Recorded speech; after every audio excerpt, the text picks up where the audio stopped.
I won't give rides to strangers. Please come walk. Grinning, Karen, my eldest son's wife, twirls the car keys on her finger as if to flaunt them in front of me. I organize my thoughts about the current situation and feel a mild sense of despair. I wonder how long it will take to get to my eldest son and his wife's new home from here. Following my son's job transfer, they decided to move to the countryside and built a modest house in a residential area a bit far from here. Unfortunately, public transportation only reaches up to a point considerably far from their new home. With a distorted smile of enjoyment, Karen quickly returns to where my son Ryan and my husband, leaving me behind. Oh well, I sighed and took out my mobile phone to search for a bus that could get me as close as possible to my destination. After some research, it seems there is a bus from here, which might reduce the walking distance somewhat. Pulling myself together, I was looking for the bus stop and startled when someone taps my shoulder. Wait, why are you? Surprised by the person I saw upon turning around, I was at a loss for words. My name is Sarah. I am 72 years old this year. Despite my age, thanks to the environment I grew up in, my lower body strength is still strong. After graduating from school, I immediately married into my husband's family, who were business owners, and I worked there. My job involved delivering goods to a store beyond the mountain on foot, so I would travel back and forth across the mountain every day. Taking over for my husband who used to make deliveries by car, and his mother who manned the store. Even after my son Ryan was born, I continued this routine, carrying him on my back. Now, Ryan is grown and seems to be living a fairly happy life with his marriage. I still remember vividly when my eldest son got married. I was surprised when he brought Karen home, nervous yet serious about wanting to marry her, but of course, I gave my consent due to his earnestness. However, Karen seems to dislike me and takes every opportunity to harass me behind the backs of my husband and son. Ryan's kind-hearted nature, extending his care not only to his wife but also to me and my husband, might be something Karen disapproves of. Initially, I kept silent and endured it because I respected Ryan chose her as his partner, but lately, the harassment from Karen has become particularly intense, and I've truly had enough. During one New Year's holiday, I was eagerly anticipating reuniting with them after a long time. I thought that, despite Karen's tendency to harass me, she wouldn't do anything during the New Year's visit when my husband and Ryan were around. However, as soon as Karen arrived for the visit, she said to me, "I want to express my gratitude with a home-cooked meal. So could I please use the kitchen?" I couldn't rudely refuse, so I let her have it. While waiting and occasionally checking to see what would happen next, a sudden explosion came from the kitchen. Rushing in to see what had happened, we found a disaster, a microwave in ruins and milk spilling onto the floor from a fallen carton. Additionally, in her shock, she dropped and then forcefully stepped on a ketchup bottle, causing it to splatter all over, leaving the kitchen in complete disarray. Karen, sitting amidst the chaos and crying about wanting to be helpful, was gently consoled by my husband and Ryan, who could only offer wry smiles. As Ryan was persuading Karen to go to the bathroom, she turned around and gave me a sly smile. My husband had already started cleaning up and didn't see Karen's malicious face. Despite realizing this was another of Karen's harassments, I couldn't express my anger in the situation and ended up silently cleaning up with my husband. Months later, with a job transfer impending, Ryan decided to build a house, anticipating the move. He was originally working at the New York headquarters but was assigned to a branch office, prompting the move. The branch was close to his parents' house, in other words where we lived, so we considered the possibility of living together. But Karen strongly opposed the idea, leading to the decision to construct their own residence. There was a bit of a fuss with Karen over the down payment needed for the new house. This was because Ryan had insisted they would manage the finances for their new home by themselves. While that was a generous thought, I couldn't help but wonder where Karen, a stay-at-home wife, would find the money for it, even if Ryan was working. The day after hearing this from Ryan, I received a call from Karen. She said, "Since you're so thrifty, you must have a lot of money saved up, right? Please give me the money to build our new house." When I pointed out that this was different from what I had been told, she retorted, "Well, I want to look good in front of Ryan too. I've already told him I'd be the one providing the money, so please give it to me as soon as possible." Although I wondered why I should give Karen the money, I decided to do so for Ryan's sake and kept silent. However, after that, I never received a word of thanks from Karen, even as the new house was completed. As the end of the fiscal year approached and Ryan's transfer was officially confirmed, we received an invitation from the newly relocated couple to come and see their new home. I will send the address to your mobile phone, and don't forget to bring a gift. Karen said so before abruptly hanging up. While I'm not fond of Karen's behavior, it's a house I helped fund. I'm definitely interested in seeing it. I decided to visit my son and his wife's new house with my husband the following weekend. On the day of the visit, we arrived at the airport in the region where the new house was located, and Ryan and Karen were there to pick us up. Originally, we planned to go directly to the new house, but Ryan thoughtfully came to pick us up by car. After reuniting with Ryan and Karen, we decided to have lunch at a food court in the station. Since it had been a while since we last met during New Year's, Karen seemed to behave herself in front of my husband and Ryan, which was a relief. Before we set off for the new house, I decided to use the bathroom. Due to it being lunchtime, everywhere was crowded. After finally using the bathroom and washing my hands, someone suddenly spoke to me from behind. "Aren't you done here yet? Ryan told me to check you in because you're taking too long." Karen said this with a displeased look, glaring at me.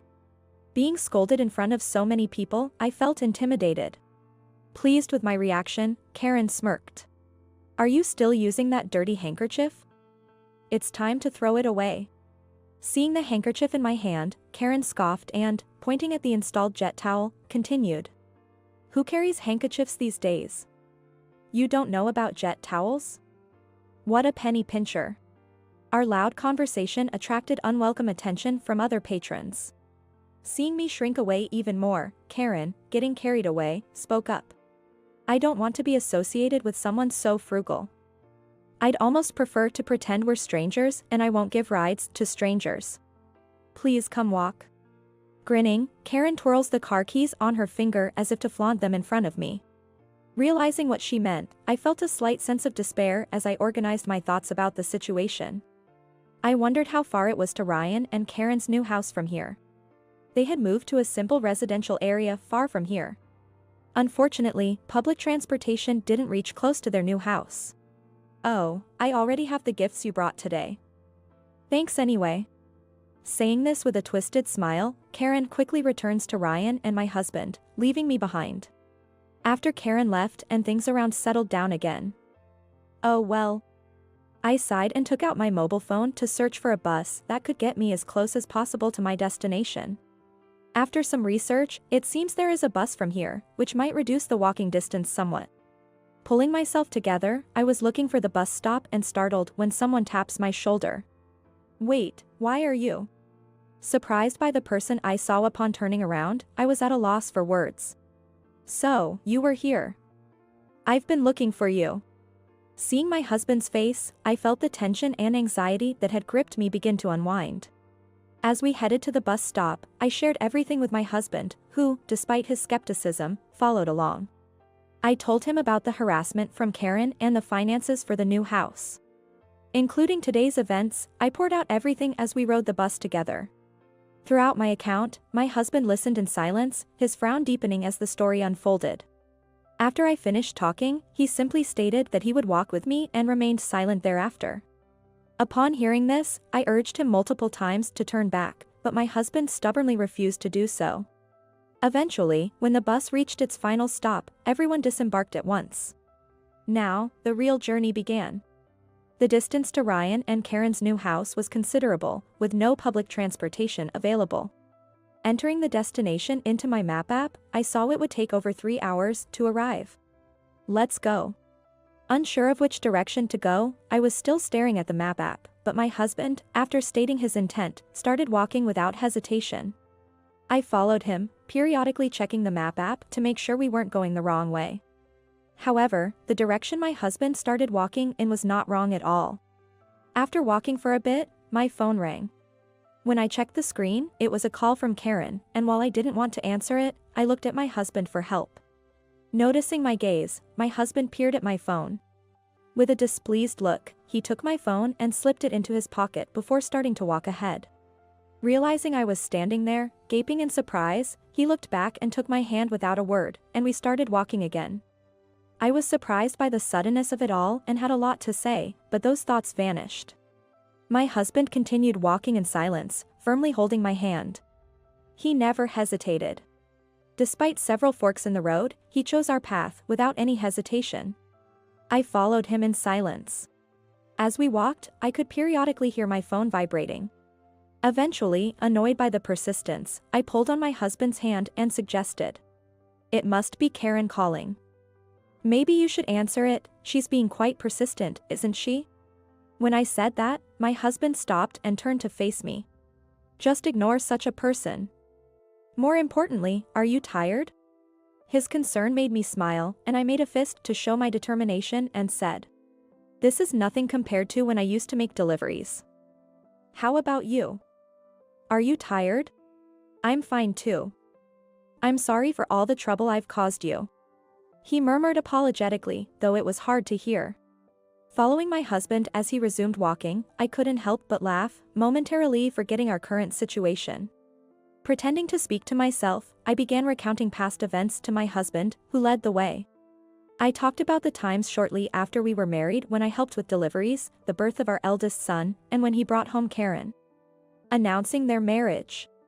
My husband walked in silence but seemed to be listening. Suddenly stopping, my husband turned to face me. "If you take this wide road, it'll be a longer route, but the path is flat. If you take this narrow path, it'll be somewhat rugged, but you'll get there faster." "I'm taking the narrow path, what about you?" Touched by my husband's concern, I smiled slyly and quickened my pace to catch up to him. As I passed him, I quipped, "You're asking someone who's crossed mountains for years? Come on, Ryan must be worried. Let's hurry up." With that, I took the lead. Continuing on together, my husband and I eventually emerged into a quiet residential area. Among them, we could see brand new houses. We had finally arrived at our destination. Getting my phone back from my husband, I saw numerous missed calls from Karen but ignored them to check the time. Just as my husband had said, the journey that would normally take over 3 hours was shortened. Feeling the final stretch of effort, I walked with determination until we reached Ryan and Karen's new home. Their car was parked in the garage. As I rang the doorbell, I heard frantic footsteps from inside, and the door swung open energetically. Ryan, looking pale, welcomed us in first. Taking up his offer, we were led to the living room sofa where we could finally relax. Rubbing my tired legs and looking around, I could see that the house was solidly built and impressive. Feeling proud, I took a moment to admire the surroundings, and then Ryan came over, offering us cold drinks. "Mom, Dad, I was shocked to hear you were walking all the way to our house. Are you okay? You must be tired, so please stay the night here." Facing Ryan, who looked at us with concern, my husband sharply responded, "No, we'll leave once we've settled down. We don't want to stay in a house with such an awful person like Karen." Hearing this, Ryan looked around in surprise, searching for his wife's presence.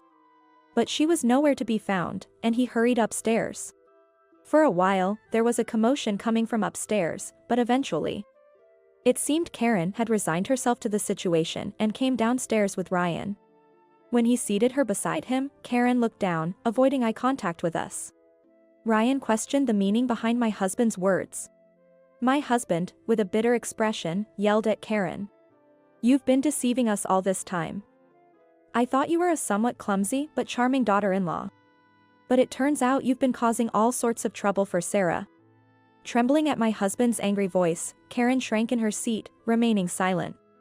Ryan tried to intervene and calm my husband, but he wouldn't stop. "When you two were building this house, I admired your resolve to manage on your own. Yet, in the end, you ended up siphoning money from Sarah. What were you thinking?" Hearing this, even Ryan stopped trying to intervene and looked at Karen. I tried to soothe my husband and asked him to sit on the sofa, and I told the same to my son. While addressing Karen, who wouldn't even look my way, I let out all my feelings. "Karen, the money doesn't matter. I wanted to help you two build your home. But it's the attitude that it's taken for granted that's unacceptable." It made me angry. Even as I spoke, Karen didn't lift her face. Ryan, not understanding, kept looking back and forth between Karen and me. "Do you know why I gave you the money even though I didn't have to?" Karen shook her head in response to my question. "It's because I didn't want to burden Ryan. He was trying to handle everything on his own to not impose on us. And he would feel guilty if he knew the money came from me. So I said it was from you, not for your sake. As I spoke more forcefully, Karen, who had always looked down on me, finally lowered her shoulders and started crying. Satisfied that I had said all I wanted to say, I sat back down on the sofa and rubbed my legs. Then, Ryan, trying to grasp the situation, asked me, "Wait, Mom. Did you pay for half of this house?" "Yes," I replied. "And Karen made you do it?" "Yes." Ryan, holding his head in dismay, turned back to Karen, who was crying beside him. "What have you done?" "We agreed we didn't want to burden our parents and would handle it ourselves." "You said we had enough savings." My husband added fuel to the fire, accusing Karen further. "This good-for-nothing daughter-in-law has been harassing Sarah behind our backs. She messed up the kitchen during the New Year visit as a form of harassment, and today, she made us walk on purpose. Claiming she doesn't give rides to strangers." "Karen." Ryan stood up reflexively and scolded Karen strongly. I'm sorry. It's just that I was lonely because you're always busy with work. And I was jealous that you were always caring for your father and mother." Karen jumped off the sofa, crying and apologizing. But my husband, undeterred, grew even angrier. "Why did you target Sarah then? Since he cared for me too, why doesn't it show towards me as well?" "Well, that's because. Perhaps because my husband had a strict look, despite his age. Karen might have thought she'd be scolded if she talked back." Unable to say anything, Karen faced another onslaught from my husband. "What about the finances for this house? Why tell only Sarah and not me? Even if you found it hard to talk to me? Calling someone trying to lend you money a penny pincher is rude, isn't it?" Hearing this, Ryan looked up sharply at Karen. Seeing Karen silently biting her lip, Ryan confirmed in a trembling voice. "Karen. You made Mom give you the money, and even said that to her." Resigned to her fate, Karen nodded repeatedly, tears streaming down her face. Feeling guilty for being unaware, Ryan slumped down on the sofa, holding his head. Disappointed by Ryan and yelled at by my husband, Karen kept apologizing. When my husband demanded the money back, Karen shook her head. "I have no savings left, please forgive me." Saying that, Karen pulled a box from under the TV stand in the living room, took out a bank statement from it, and showed its contents. The balance recorded was only a few dollars. Seeing this, my husband is pressing Ryan to consider divorce. "You are right, calling my mom, who has always looked after us, a stranger. Anyone who does that is truly a stranger to me." Hearing this, Karen clung to Ryan, wailing and begging him not to divorce her. Nobody could handle Karen after that, and Ryan drove my husband and I to the station. And Ryan said that he began the process of divorcing his wife right away. Ryan explained everything to Karen's parent, and they called me to apologize sincerely, as a proper action from the parents. They even sent me compensation through Ryan. With such honorable parents, it's puzzling how Karen turned out the way she did. As expected, Karen was expelled from the new home and is now reportedly living with her parents. Karen pleaded and cried, but Ryan remained unforgiving, and they are still in the midst of divorce proceedings, even after some time has passed. As for us, we're considering moving from our old house to the clean, new home that's now free of Karen's belongings. Since there's still a considerable mortgage remaining and it wouldn't make sense to demolish the newly built home, Ryan offered for us to live together. Initially, my husband was reluctant for various reasons, but eventually, he gave in to Ryan's persistence. And then, we had settled into Ryan's new home. While Ryan was out at work, we were leisurely sipping tea in the living room. In this quiet residential area, the only sounds were the chirping of birds. During this peaceful time, I decided to ask my husband about our walk at that time. "Why did you know the way so well?" My husband replied, "I used to make deliveries around here back in the day. It's practically my backyard." Seeing him so proud made me laugh. "It looks like we'll be spending happy days ahead as a family of 3.